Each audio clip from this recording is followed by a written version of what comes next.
All right, new bike day. Welcome back. Let's get this marker cracked open.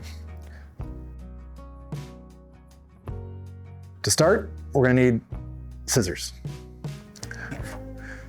This bike is our new bloom box. So what you need to do is grab a sharp edge and cut the tape that are on both sides of the bike near these flaps. As a pro tip, always cut away from yourself and not toward yourself.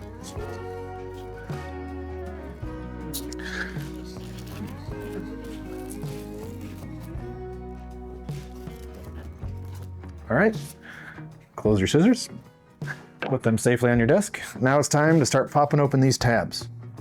You're gonna open up the flaps. There's two right here on the front side, and then two on either side of the box where the tape was cut just now.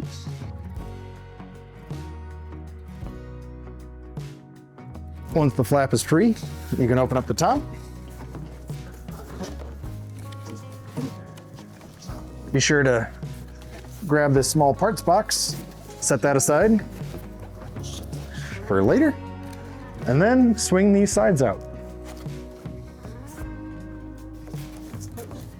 Hold the bike steady as the box opens, giving you a place to work. Now it's time to cut the packaging.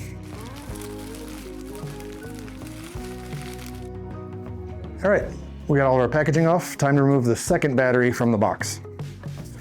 It's located down here by the rear wheel. Let's pull it up.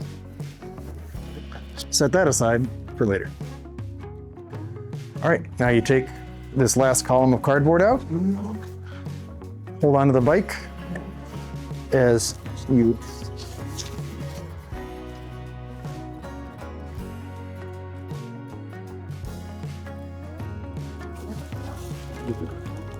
All right, now it's time to get assembling. I know the forks look like they're on correct, but we are using a reverse arch fork on this bike, so the fork is actually in the box backwards to save space. What we'll want to do here is spin the forks 180 degrees counterclockwise so that the rotor and caliper are on the non-drive side of the bike. So gently pick up the bike, spin the forks 180 degrees, and now it's in the correct position.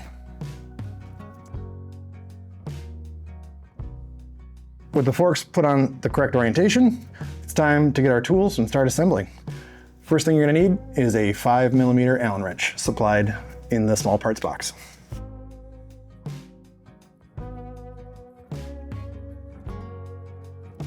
In the small part box, you'll find a left and right pedal, front and rear reflector, assorted fasteners with their washers, a torque wrench with interchangeable bits, a 4mm and 5mm Allen key with adjustable ends, lithium-ion battery safety guide, a QR code for more information on your battery, terms of purchase, and a QR code to join the Monarc family. With the fork on in the correct orientation, it's time to remove the top cap bolt from the stem. With this off, you can now remove the cardboard spacer. Important to know, while this is off, there's nothing holding your fork steer tube into the frame. You want to do this on the ground so that the fork doesn't drop out. So use gravity to assist you keeping the frame on the fork until you get your handlebars in position. And on. Once your handlebars are in position, take that stem cap bolt that you just removed, tighten that down. You'll want to tighten this until you get it good and snug. You want there to be no play up and down in the stem or headset, but not so tight that you feel kind of stiction or binding. Once that is tight, you can take the pinch bolts on the stem, they're also an M5, and tighten those down accordingly. We'll go back a little bit later and torque them to spec, but for right now, just get them tight enough so that the bars don't spin freely on your steer tube. Time to air up the front tire. Before you get started, remove the valve stem cap, and while you're doing that, locate on the sidewall your PSI recommendations. On the marker, you'll see that it's a minimum of 5 PSI to a maximum of 30. Take your pump, place the Schrader valve end over the Schrader valve.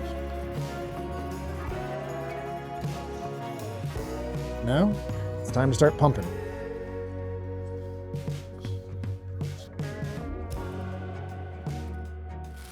Set aside the front tire. Now it's time to prepare the fork. To do so, you just want to lift up the frame slightly and then back the axle out. With the axle out, you'll now remove the red brake guard. After this has been removed, it's very important not to hit the front brake lever or else the pistons can come prematurely out of the caliper. With this ready, it's time to install the front wheel. Make sure that the rotor is on the same side as the caliper, and then all you need to do is pick up the front of the bike, roll the front wheel into the hubcatch, which should be assisted by the caliper hitting the rotor. Once it's started, push it in, and then once you get to the threads, you wind it until you feel tension, at which point you can cam the quick release lever over and your front wheel is installed. All right, she's starting to look like a bike. Now it's time to connect the cables up and we'll be that much closer to riding. These are all very simple. They're color coded. So red into red, yellow into yellow. You find your first red controller. This is a motor immobilizer for the front brake. On the other side, you'll find another motor immobilizer for the rear brake. They have these beautiful arrows to help you orient them correctly.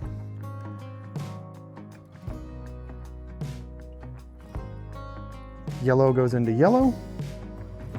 Find the arrows, line them up, and press them in. We have our front light is also a red to red. And the last one we have is green. Right there, coming out of the display into here.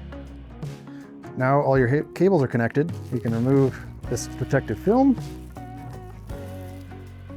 power the bike on to ensure you installed all the cables correctly.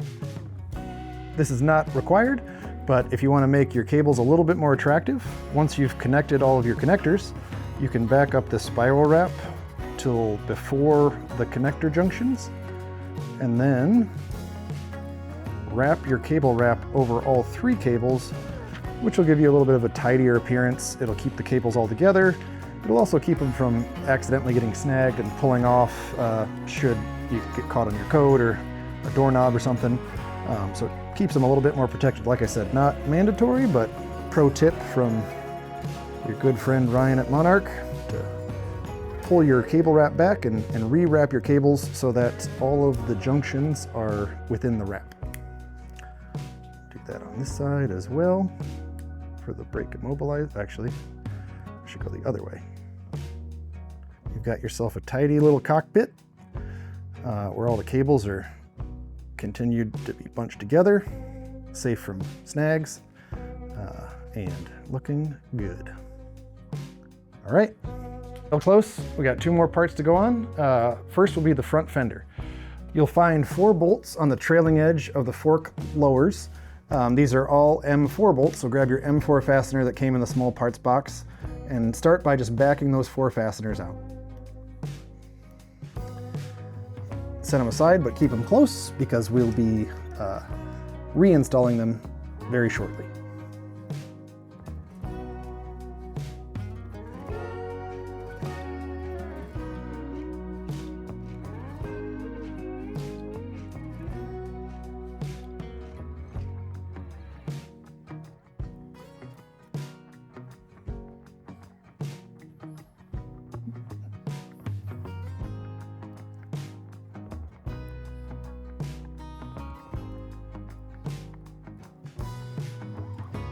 That's number 3 of 4 freed.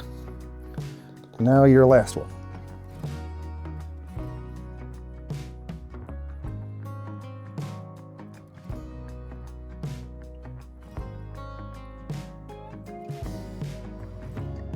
Alrighty. Now let's go grab our fender and I'll show you how to install it. With the fender loose and in your hands, you'll take the front of the fender, which is the side opposite the fender struts, and you'll place that over the front tire and then slide it underneath the fork lower on the reverse arch side forward until the bracket that holds on the front fender touches the top 2 bolts. Then you'll take your 4 bolts that you set aside very intently, place them on your M4 tool, and then start to loosely tighten them. Don't tighten them snugly. We'll use this slot in the fender bracket to get really good concentric alignment of the fender before we tighten it all down. So again, line up the bracket to the top of the fork lower bolts. Make sure you're not cross-threading. Tighten this in straight.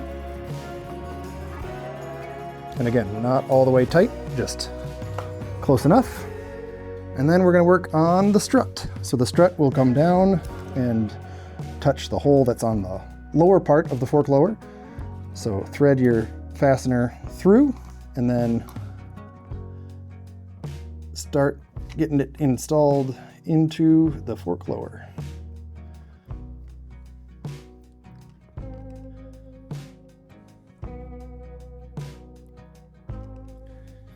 There is a little bit of adjustment.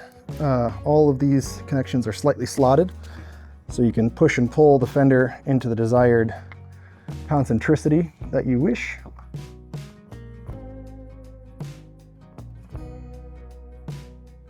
All right, this is number 4. Getting that good and snugged. So now you'll take a step back. You can see that the fender has a little bit of adjustment up and down, forward and backwards with these struts.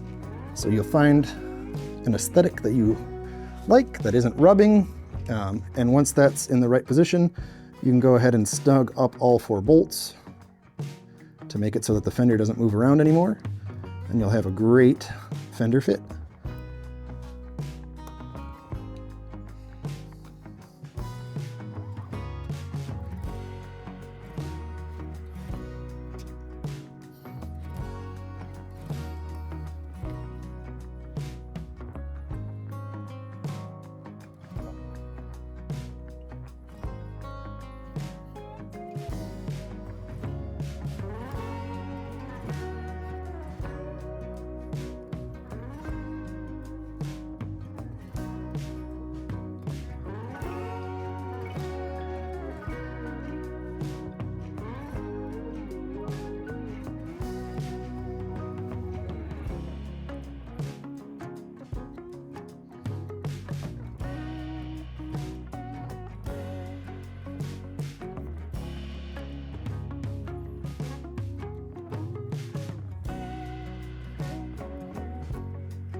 All right, that's the fender fixed.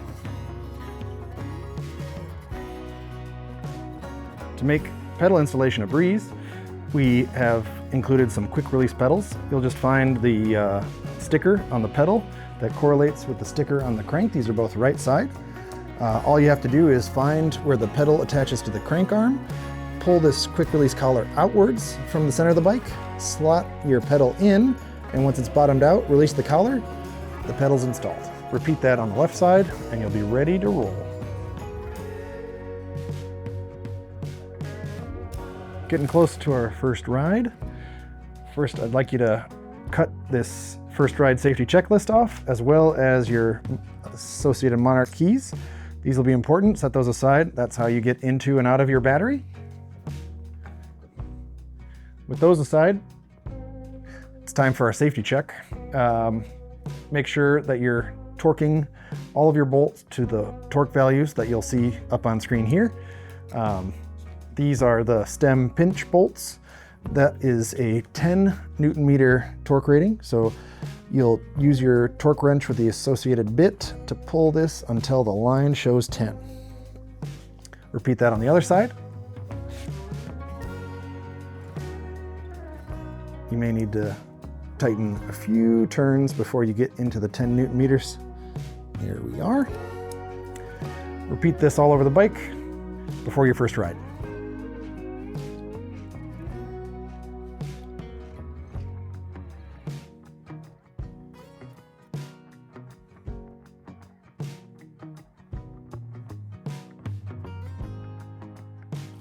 To pair your phone to the new bike, first you'll need to turn the bike on by pressing the button on the back side of the display. Wait until you see the Monarch logo pop up. After a few seconds, you'll see the main screen. Click the upper left corner, there's an orange arrow which will bring you to your settings menu. Scroll over to devices, press that, and then you'll see phone. Click on the phone, it'll present you with a QR code for pairing. Once the QR code is showing, open up your Monarch app, click on Add Bike, and you'll see a scanner pop up. Now, your Monarch Marker is synced. Being comfortable on your ride is super important, and a key part of that is saddle height being in the correct position. To adjust your saddle height, you open up the quick release lever arm, and you're then able to pop the saddle all the way down, pull it all the way up. There are markings on the saddle seat post that indicate a minimum insertion distance, so don't pull the saddle or seat post out further than those lines indicate. But you're going to want to size it for you, find the right position, make sure the saddle's centered, and then just cam that lever back over.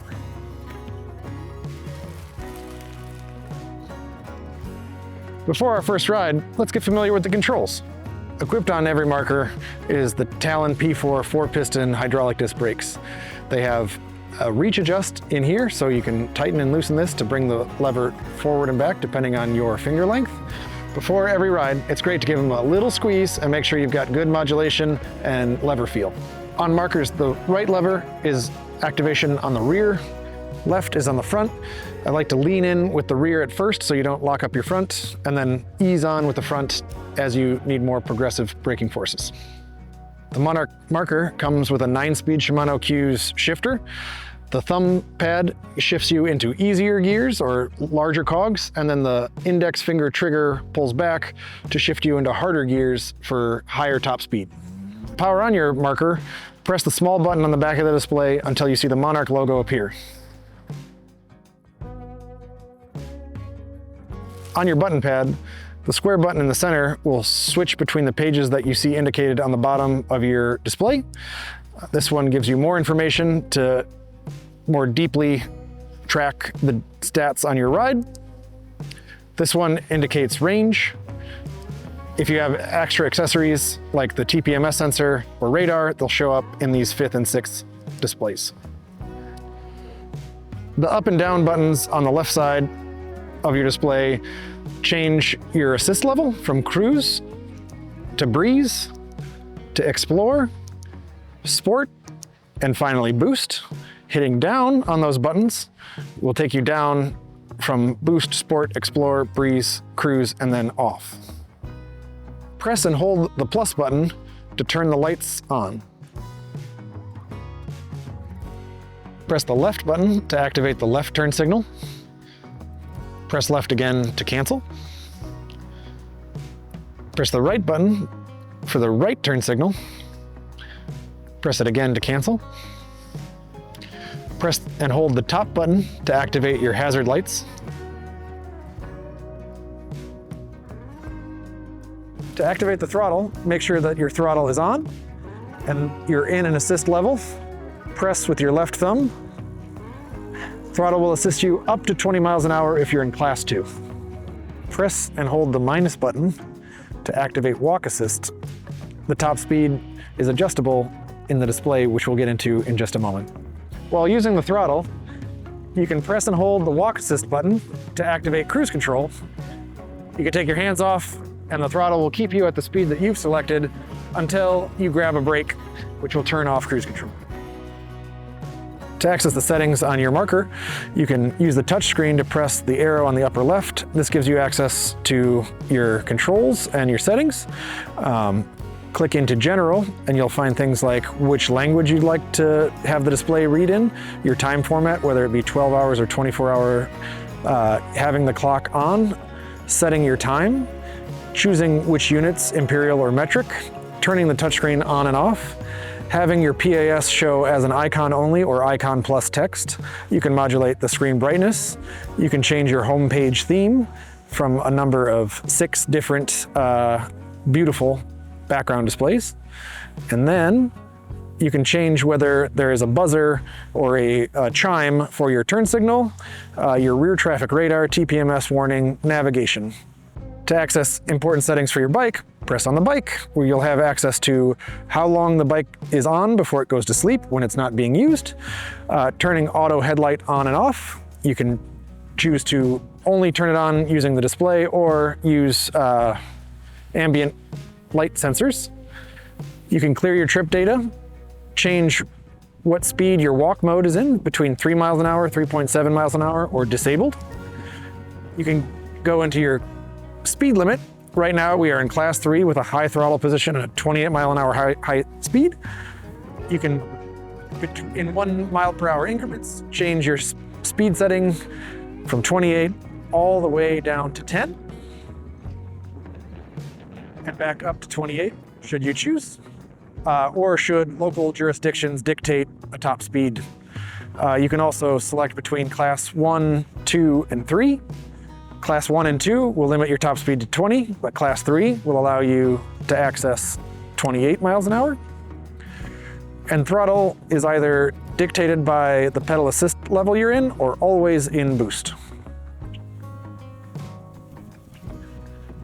You can factory reset your marker or go into advanced settings.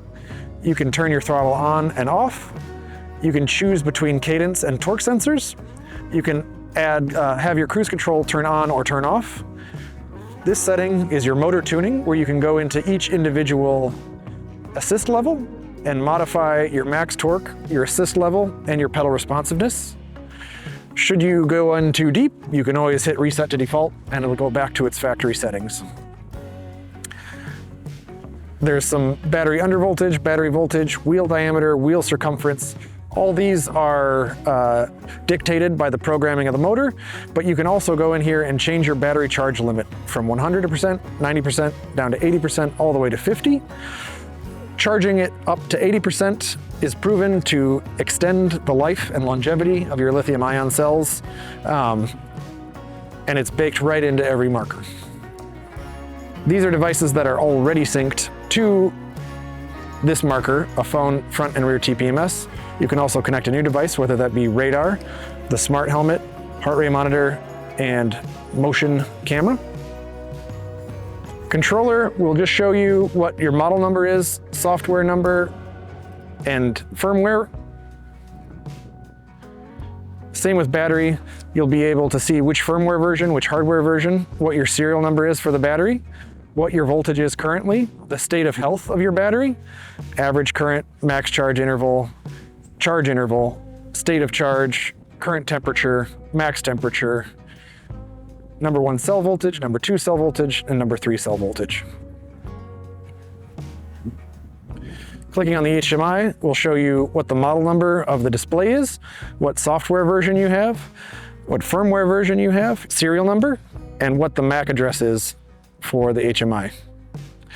Down here you'll see connected, we currently have TPMS sensors paired to the bike, but you can go in here and add more right through the settings. Also, you'll see in the upper right corner a night mode and day mode. Depending on your riding environment, you may want to choose a different setting for better visibility. Each nice fork is equipped with a lockout. Twist it clockwise to lock the fork out. Twist it counterclockwise to open it up. All 80 millimeters of suspension. On the left side of the fork, you'll see a preload adjustment knob. Clockwise adds preload, counterclockwise takes it away. To remove the battery, stick your key in, turn it clockwise. It'll stop at the first safety latch. Press the small aluminum button at the top to release it all the way. To install your battery, do that just in reverse. Place the battery in at the bottom first, angle it down, you're ready to rip.